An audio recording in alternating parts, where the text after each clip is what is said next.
Eux, ils marchent par la foi et non par la vue. Mais moi, je vous conseille vivement de marcher par la connaissance scientifique et historique, notamment celle de nos ancêtres kémites, par les cinq sens et par l'intelligence. Abou Apia.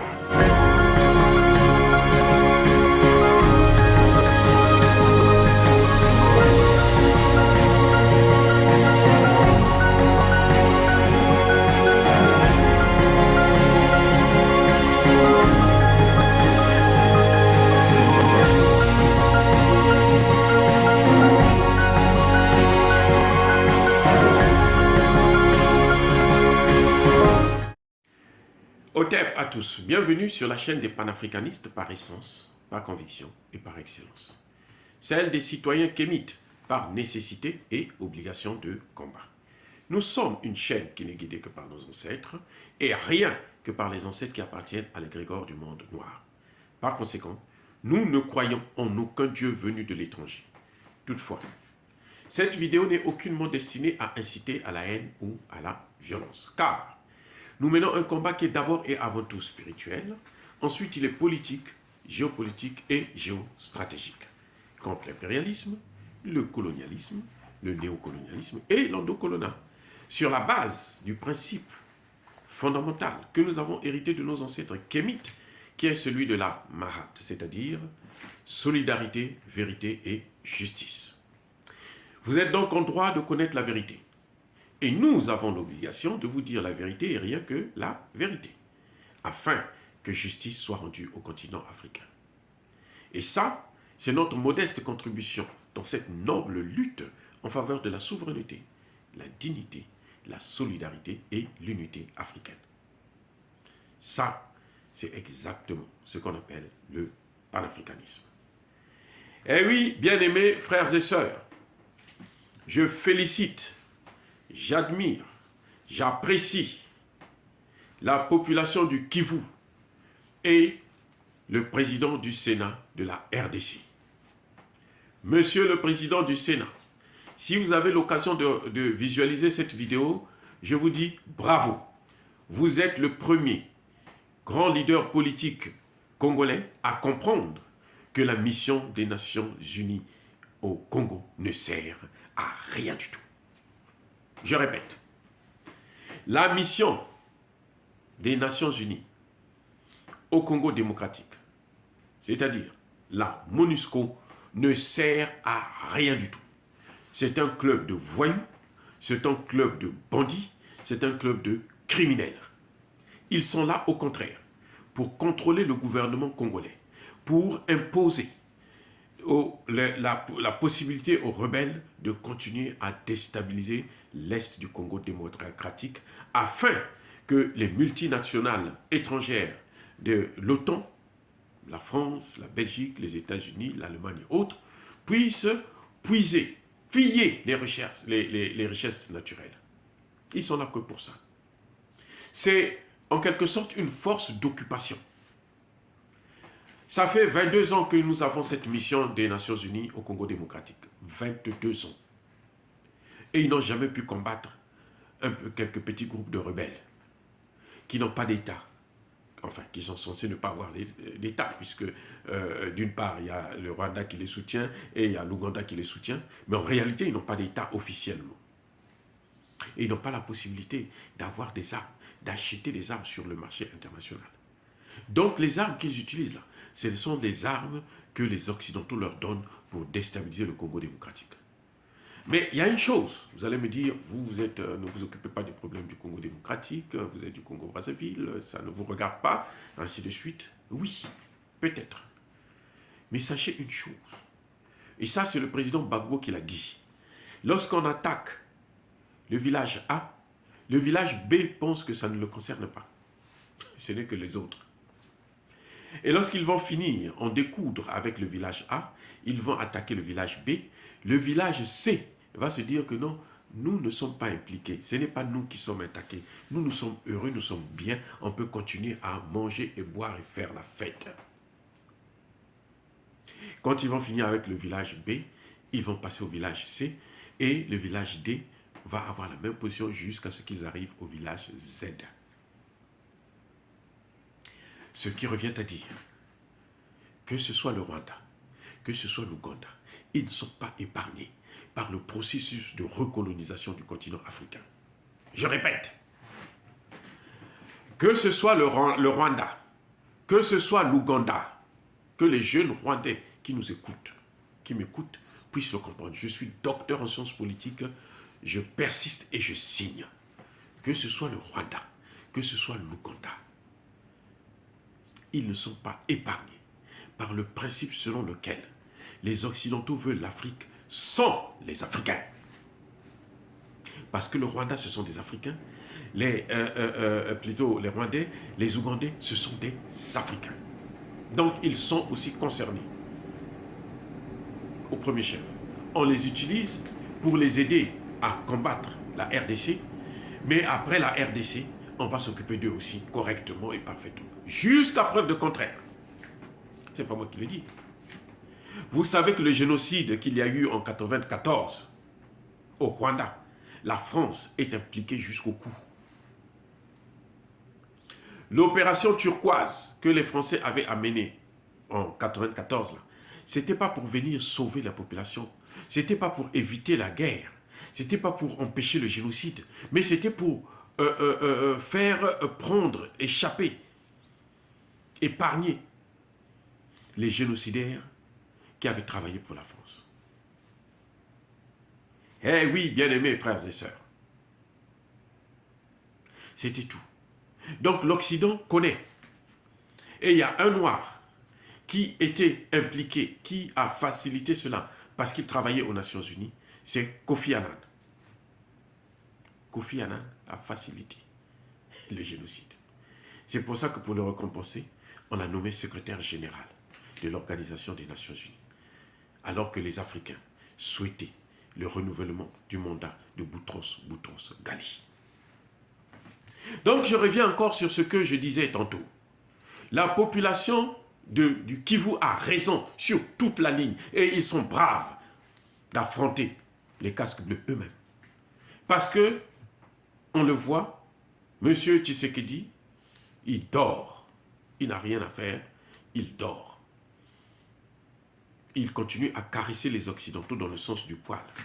Il n'a jamais compris qu'après 22 ans, si vous n'avez pas obtenu un résultat, ce n'est pas après 25 ans que vous allez obtenir un résultat.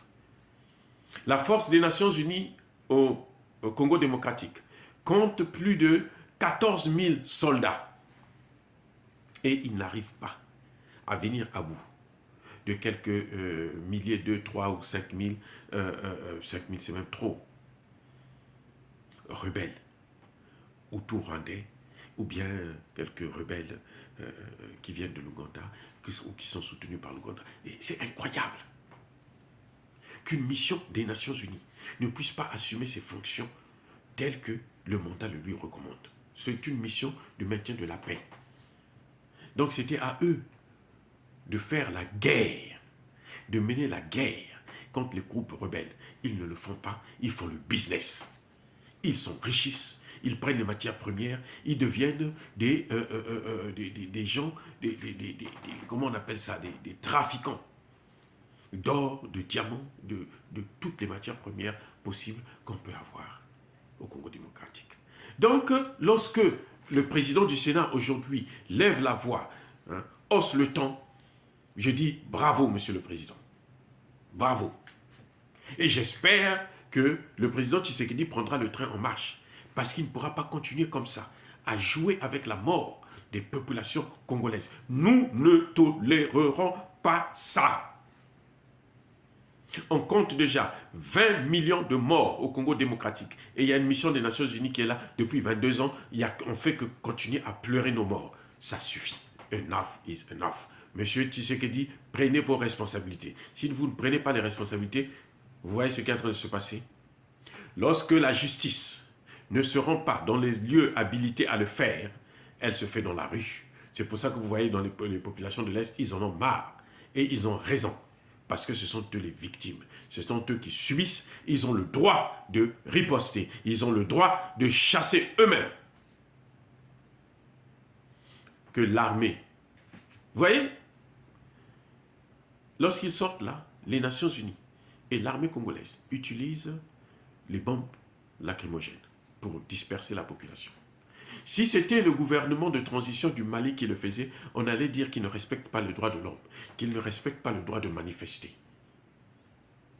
Eh oui, mesdames et messieurs, bien-aimés frères et sœurs, le Congo doit être libre. Et M. Kabila, plutôt Tshisekedi, doit prendre ses responsabilités totalement. Et les responsabilités, ce sont lesquelles? C'est signer un décret pour demander le départ de la mission des Nations Unies au Congo démocratique. C'est clair. Je répète, tant que le président Tshisekedi ne va pas demander à ce que cette mission quitte le Congo, elle pourra être là ad vita aeterna. Eh oui, elle pourra être là éternellement. Donc c'est à lui de prendre ses responsabilités. De toutes les façons, il est trop tard.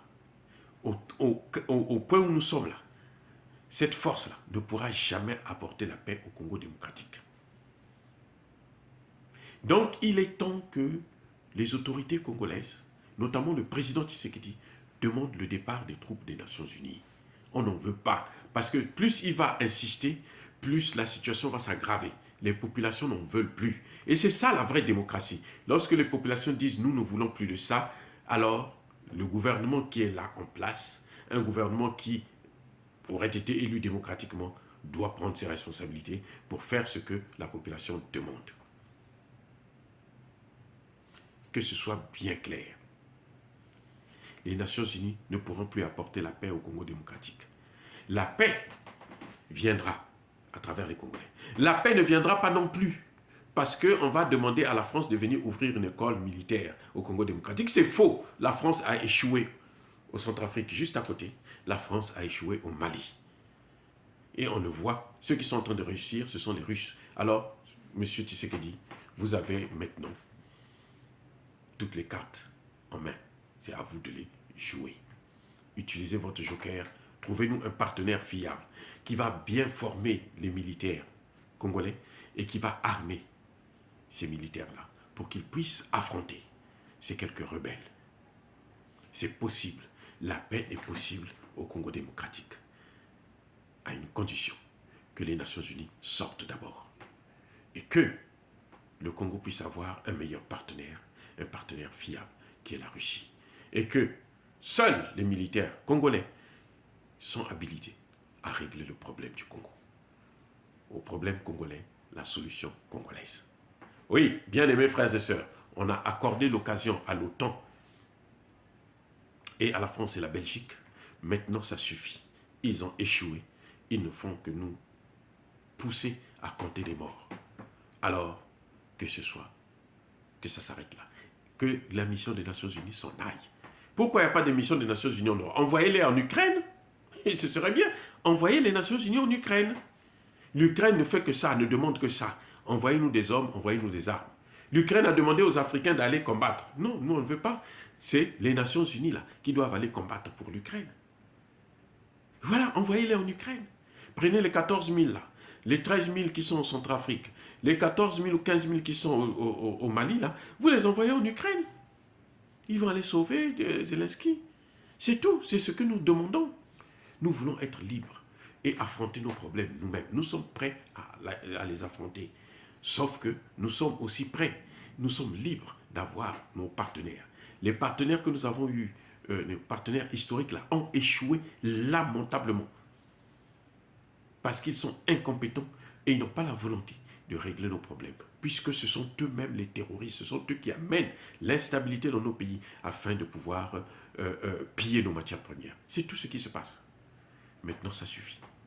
Oui, bien aimés frères et sœurs, est-ce que dire cela, c'est inciter à la haine ou à la violence? Non, non, non, non, non. Ce n'est pas le cas. Nous, en tant que docteurs en sciences politiques, notre devoir, c'est de vous dire la vérité, c'est de vous présenter les faits, c'est de les analyser et les mettre à votre disposition. Parce que parfois, nous écoutons des discours, nous entendons, mais nous ne comprenons pas exactement les tenants et les aboutissants. Aujourd'hui, au Congo démocratique, on compte plus de 20 millions de morts, ça suffit. Il faut maintenant que cette mission des Nations Unies, qui est là depuis 22 ans et qui n'a jamais pu combattre les rebelles, alors qu'elle s'en aille et que les Congolais puisse se former avec un nouveau partenaire qui est la Russie pour pouvoir mener à bien le combat contre ces rebelles et libérer le pays. C'est ce que, d'ailleurs, la population du Kivu demande. Quand les populations sortent, ils demandent le départ de la France, ils demandent le départ de la mission des Nations Unies et ils demandent l'assistance de la Russie. Monsieur Tshisekedi, si vous êtes un véritable démocrate, écoutez le message de votre population. Entre-temps, alors, chers Congolais de Kivu, soyez bénis par le Dieu des Kémites, le Dieu de vos ancêtres. J'ai dit et j'assume.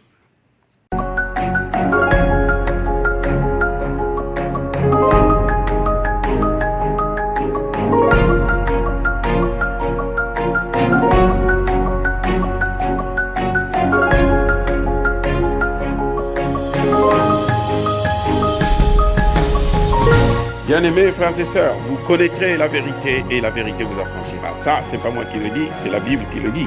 Mais moi, je vous dis mieux. Vous connaîtrez la vérité historique, notamment celle de vos ancêtres kémites, et vous aurez une vision globale de ce que c'est que la vraie souveraineté politique. J'ajoute, vous reviendrez à la spiritualité africaine ancestrale et vous comprendrez les enjeux de l'indépendance économique.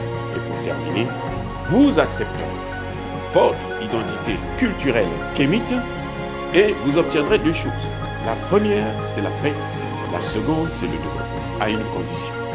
L'unité de toute l'Afrique noire, l'unité de tous les Noirs du monde entier.